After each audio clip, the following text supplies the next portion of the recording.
The first alien ship appeared over the Pacific Ocean at exactly 3:17 Universal Time Coordinated.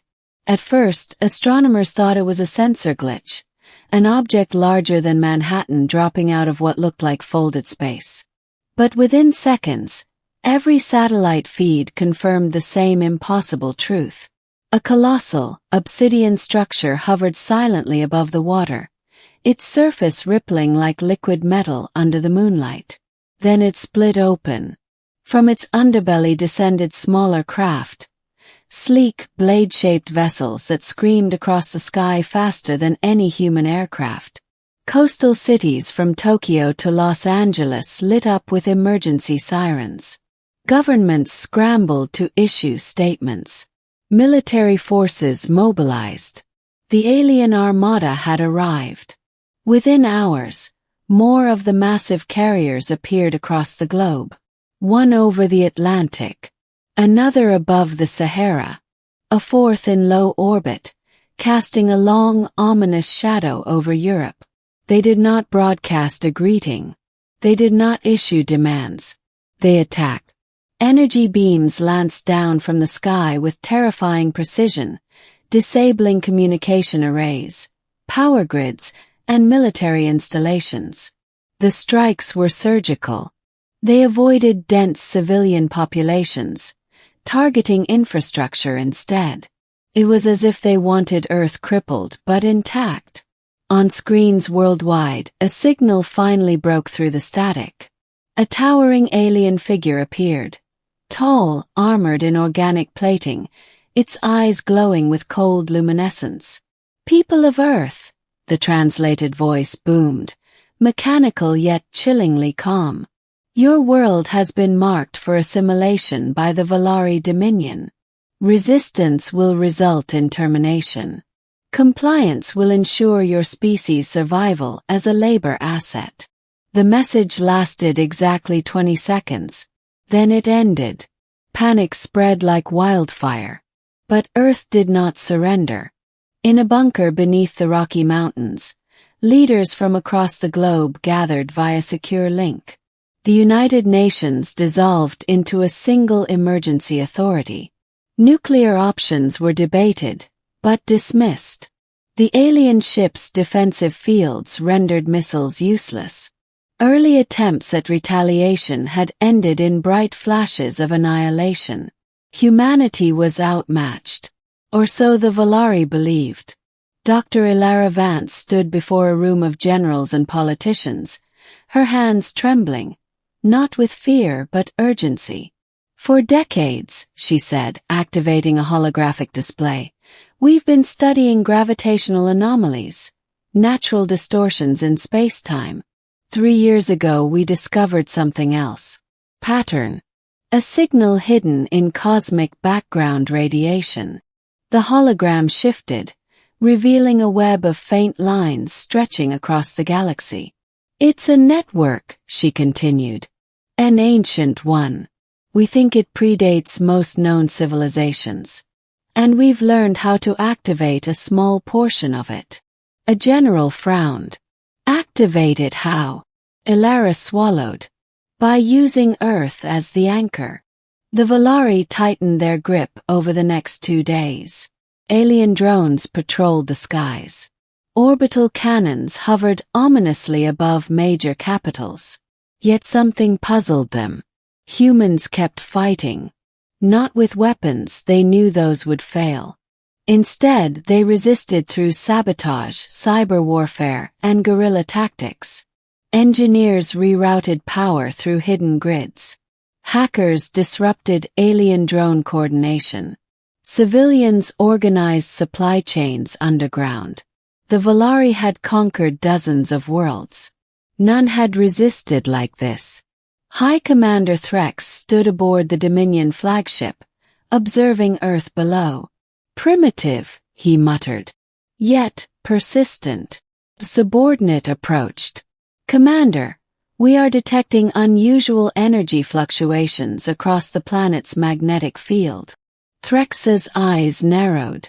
"Source? Unknown. Deep beneath the Nevada desert, in a facility never officially acknowledged, Dr. Ilara Vance initiated the final sequence. Massive superconductors hummed to life. The Earth itself began to resonate, subtle vibrations spreading through tectonic plates and oceans alike. Satellites registered spikes in electromagnetic activity. The ancient network responded. Across the galaxy, dormant nodes flickered awake. On distant worlds, some enslaved by the Valari, others long abandoned, structures buried beneath alien sands or hidden in asteroid belts began to glow. A signal pulsed outward from Earth, not as a cry for help, but as a command. Threx felt it immediately. "Commander!" the subordinate shouted. "Multiple systems are activating across Valari territory. Our outer colonies are reporting power failures. Defense grids are shutting down." "How?" Threx demanded. The answer appeared on the main display. Earth. The blue planet radiated energy patterns matching the ancient network's core signature. "It's impossible," the subordinate whispered. "That system was never meant to be accessed by pre-FTL species." Threx's voice hardened. "Prepare planetary sterilization." But it was too late. The ancient network was not a weapon in the traditional sense. It was a failsafe. Long ago, a coalition of advanced civilizations had built it as protection against expansionist empires like the Valari. The network monitored galactic aggression patterns. When a single species consumed too many systems, the failsafe activated, redistributing technological advantages to threatened worlds. Earth had unknowingly become the trigger. As the Valari prepared their final strike, their ships flickered. Defensive shields collapsed. Energy reserves drained without explanation. At the same time, human systems surged. Experimental reactors stabilized beyond expected output. Military satellites rebooted with enhanced capabilities. Alien encryption codes unraveled themselves in human databases, as if willingly surrendering their secrets. Fighter jets once obsolete now received targeting data that predicted Valari maneuvers seconds before they occurred. Humanity had been upgraded. Threx watched in disbelief as one of his carriers over the Atlantic exploded, not from a nuclear strike, but from a coordinated assault of retrofitted human aircraft and repurposed alien drones. "This world," he hissed, "has been chosen." The battle for Earth lasted less than 12 hours. Valari ships fell from the sky like burning comets.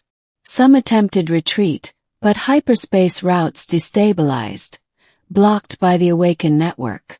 Others surrendered, broadcasting frantic signals for mercy. Human forces, guided by newly unlocked alien schematics, disabled rather than destroyed wherever possible. The world had seen enough destruction. By dawn, the skies were clear. Citizens emerged from shelters to find alien wreckage smoldering in oceans and deserts.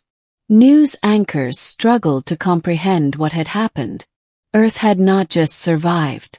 It had shifted the balance of the galaxy. Weeks later, a different kind of signal spread outward from the planet.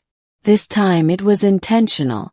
A message crafted by humanity, translated into hundreds of galactic dialects using the knowledge gifted by the network. To the civilizations of the galaxy, it began, "We are humanity of Earth. We did not seek war. But we will not bow to conquest. If you are oppressed, know this. The Valari can fall. The era of unchecked domination is over." Across distant systems, enslaved species listened in stunned silence. Rebellions ignited. Valari supply lines crumbled. Worlds once silent under occupation rose with renewed hope. The Dominion, fractured and overextended, began to collapse under simultaneous uprisings. High Commander Threx was captured 3 months later by one of his former subject species. He never understood how a primitive world had undone centuries of Valari supremacy. On Earth, celebrations were tempered with caution. Dr. Ilara Vance stood once more before a global assembly, this time not in a bunker but in a rebuilt United Nations hall. "The network chose us," she said.